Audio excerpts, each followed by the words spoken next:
Day 2 of the government shutdown and a warning about U.S. security as all across the country, Americans are asking, what is this shutdown costing hardworking families? And is it really putting the country at risk? ABC senior national correspondent now, Jim Avila. The shutdown is not just about bureaucrats and tourists. Today, the man in charge of the CIA and NSA told Congress 70% of America's intelligence analysts are on the beach, furloughed. I've been in the intelligence business for about 50 years. I've never seen anything like this, that this seriously damages our ability to protect the safety and security of this nation and its citizens. At FBI headquarters today, 50% of the staff ordered to stay home, making it more difficult to identify terrorist threats. Across town at the FDA, all scheduled inspections of foreign and domestic fish, fruit, vegetable, and juice producers have been postponed.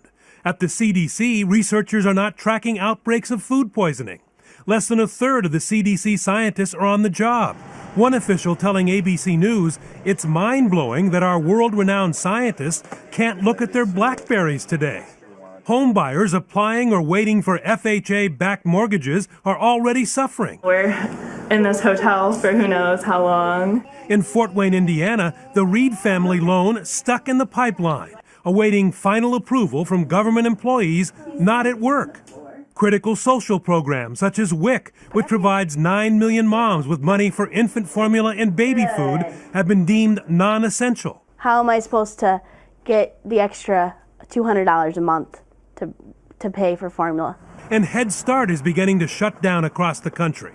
In Connecticut today, there was no preschool program for Geraldine Bryant's twin sons. It's going to impact them in a big way, especially academically, as far as them not being able to be in school. Trouble for military families, too. Commissaries, those cut-rate stores on bases and posts, have been closed. The civilian workers who run them sent home. Stop it. Just stop it. Across the country, frustration at those in Congress shutting down the government to make a political point. Government shutdown is ridiculous. It's GOP obstructionism in its purest form. It's a crime, and I'm sure most of it is the Tea Party. You guys need to sit down, earn a living by doing what we sent you to Washington to do.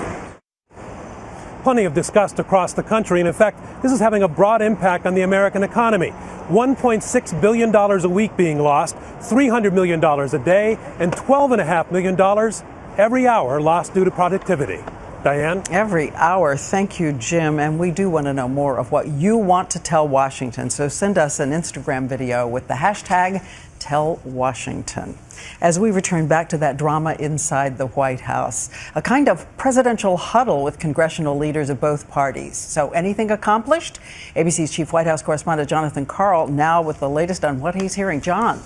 They met for over an hour in the Oval Office, Diane, but accomplished nothing.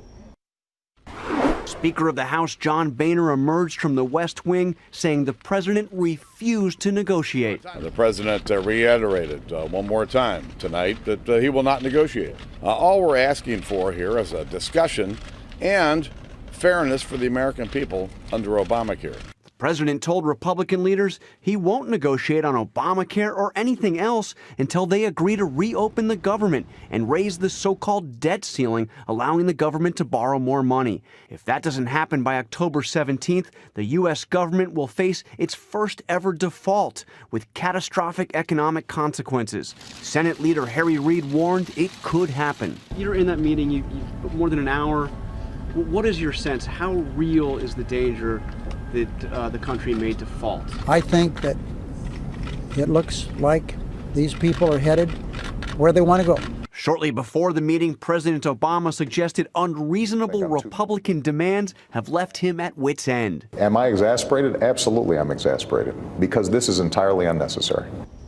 Tomorrow will be day 3 of the government shutdown with no end in sight as the even bigger problem, a possible government default, looms larger than ever. Diane? Okay, Jonathan Karl reporting at the White House tonight.